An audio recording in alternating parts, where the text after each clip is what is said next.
तर रामकृष्ण हरी, आज होता रविवार आणि आज असते भंडारीचा बाजार. तर मग मी चाललो होतो भंडारीले. तर चला तुम्ही बी. तर हाय आपल्या उंबऱ्याचा पूल, याले बी 6 महिने लावले बनवायले. तर हटून जायला लागते गावात अंदर. हे बा, गावात गेल्यावर सगळ्यात पहिलं काम म्हणजे गणपती बाप्पाचं दर्शन. हे पा, हाय भंडारीचा गणपती. आणि मग मी दर्शन गिर्शन घेतलं आणि मग काढले 2-3 फोटो.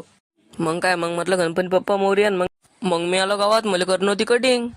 तर मी चाललो होतो कटिंग करायला. मग तेवढ्यात मला भेटला हा गडी. तर हा म्हणे मला घे ब्लॉग मध्ये, तर याला घेतला ब्लॉग मध्ये. मग मला झालता उशीर. म्हटलं जाऊ द्या, काही कटिंग नाही करू. मग आलो मी बाजारात.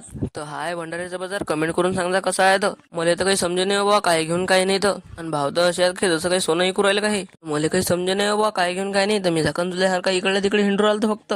तर पुढच्या व्हिडिओ मध्ये मी तुम्हाला निपणाचा गणपती दाखवेन. मग काय, मी म्हटलं जाऊ द्या चला घरी आता. तर हे अटी उभी करली होती आपण आपली शाईन. तर मी घेतली शाईन आणि मी निघालो घरा इकडे.